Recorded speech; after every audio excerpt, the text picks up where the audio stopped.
We call it attentional stability in mind training. Staying with an anchor is the foundation of any path of transformation. For real evolution to occur, we'll have to engender some resolute determination of staying with ourselves. So the Buddha taught over 40 anchors in his teaching career about how to stay with ourselves. You choose one feature of life itself, and then you bind to it.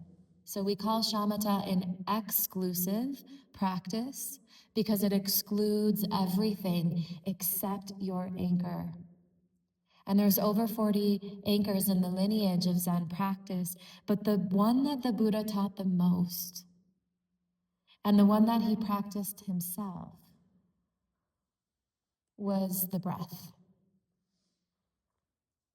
Because we take the breath wherever we go. And so it becomes the ultimate mobile device. It's the greatest technology for connection. Because it's here with us for as long as we live, and we can bind to it in the practice. So here's the 3 steps for Shamatha. It's a very simple, exclusive practice. It excludes everything but the anchor, and in our case, it'll be the anchor to the breath. To bring it even more distilled, I'd recommend, because there's a lot of different places in the body that you can feel and bind and anchor with the breath, that you focus on the breath as it naturally arises and falls at the locus of the hara, the belly breath, the natural occurring belly breath.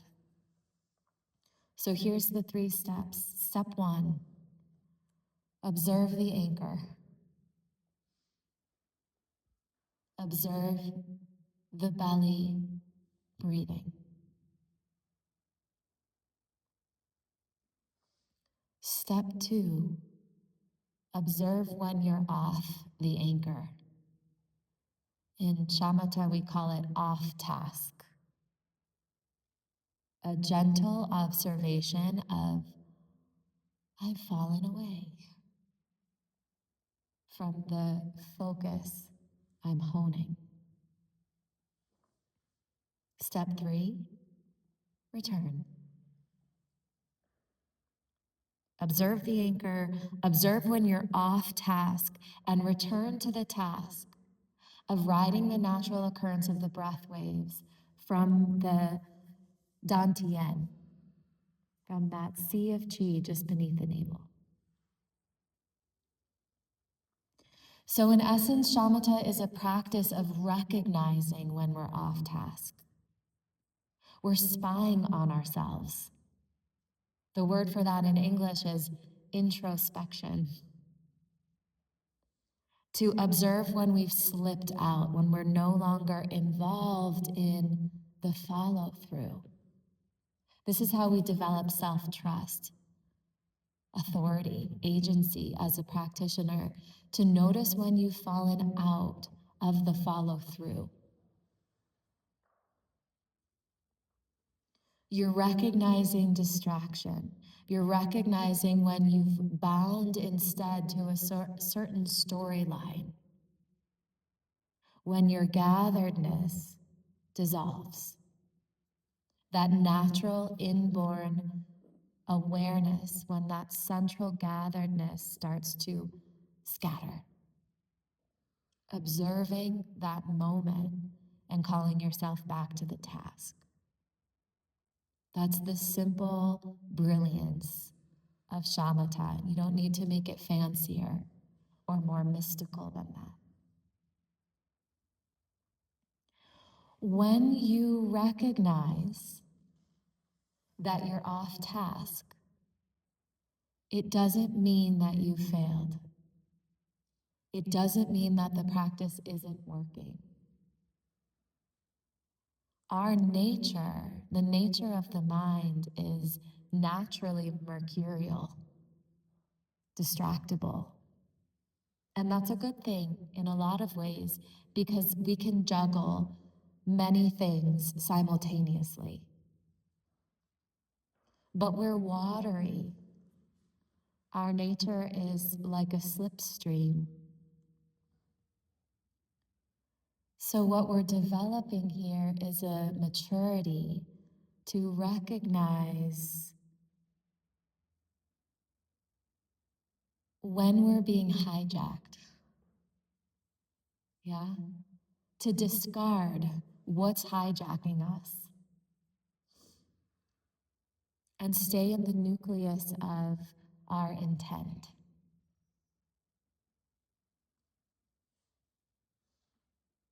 That process needs repetition. It occurs over time. We call it a developmental mind training because you'll be on task, you'll be riding the breath, and depending how resourced you are and what material you're bringing in and how vertically aligned you are in your three wisdom realms, maybe you'll be on task for one breath and then you fall off the anchor. And then you're back on for maybe a half a breath and you're off again. Right? If you're really gathered, maybe you're with it for about 20 strokes or so. The long-term meditator can really stay in a shamatha practice after decades of meditation for maybe 20 minutes.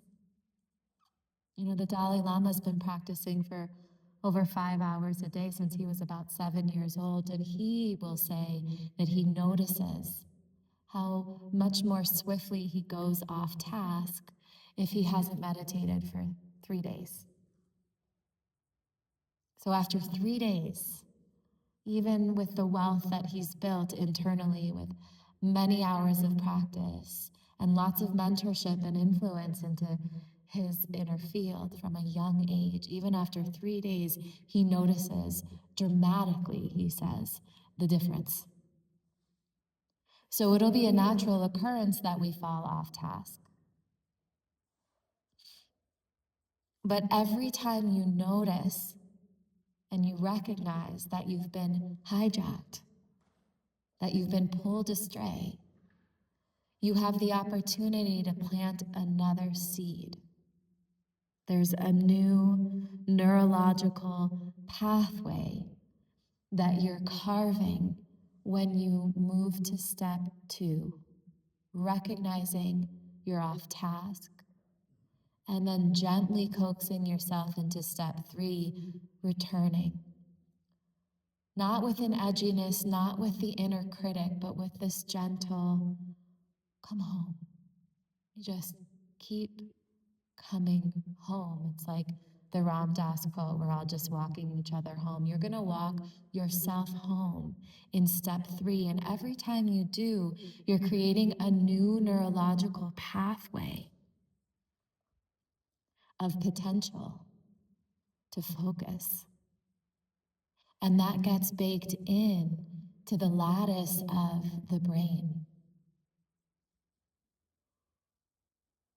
So maybe you're on task for 2 breaths. You fall off task and return. Well, maybe the next time you'll be able to take 3 lengths, 3 strokes of breath before you go off task again. So new neural scaffolding. Without this style of practice, we're compelled by any angle of stimulus entering into the sphere. We call it the monkey mind, right? Because we're swinging from branch to branch of whatever wave we're wanting to ride. And it's our intrinsic nature to focus. So if you were to just think in this moment to the last time, just even in this morning, moving through your noble silence, that you were focused on a single point of awareness. Maybe it was walking to the dining hall or pouring a cup of tea. just choose one feature of this morning that you were compelled by. And notice that your mind has this natural myopic feature. It can hone this ability to focus on one thing. And then we go out into more spatial, broad awareness until something else pulls our interest. Ooh, I need water. I'm going to focus entirely on that for a moment. And then we get spatial and broad again until something else comes into the stream. And if we're not practicing, then what we're getting pulled by becomes less skillful. And then we're very vulnerable to temperament, the waves of conditions. So mind training is not creating a new mind. And that's really important to understand, especially when you enter into the austerity of a meditation hall. We're not trying to create a new mind. We're not trying to emulate a master. That would be fantastical thinking. That's fantasy driven. And then we'll constantly be judging ourselves in the practice about how we're not measuring up to that ideal. We take the ordinary mind as it is right now, and we train up the capacity for control, for that myopic, attentional stability. We're training up control. That's very different than being controlling. The intentionality to focus, to stabilize our attention, so we're not at the whim of circumstance, getting pulled by mood tones, endlessly chasing circumstances so that we can feel some sense of satisfaction. It needs to be pointed out. We need to hear it, that we have this myopic capacity to focus. And it won't just occur. It needs to be trained. So this is what the insight seekers, this is what the Buddhas, what Zen masters have been pointing to all along. Now, thousands of years of meditation under our collective belt. As a species, what we know is our mind state can naturally focus. And it needs to be trained so that there's an endurance to that focus. So we have the capacity to live in the gift of rest in a spacious way.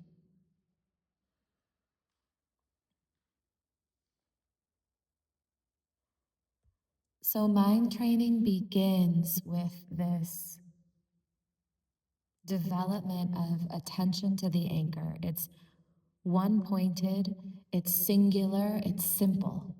Shamatha is ordinary. There's nothing special.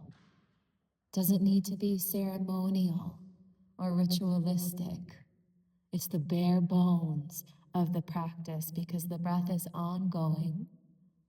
It's always available wherever we are. We're never bereft of the breathing body while we're here.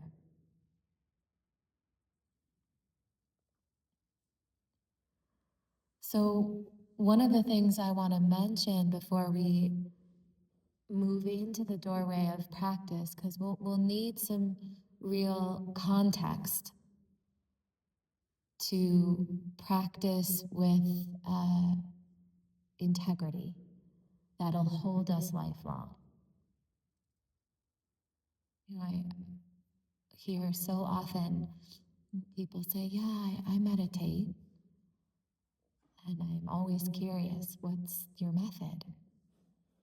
And I hear often, I just sit and let what comes come. That won't stabilize you lifelong.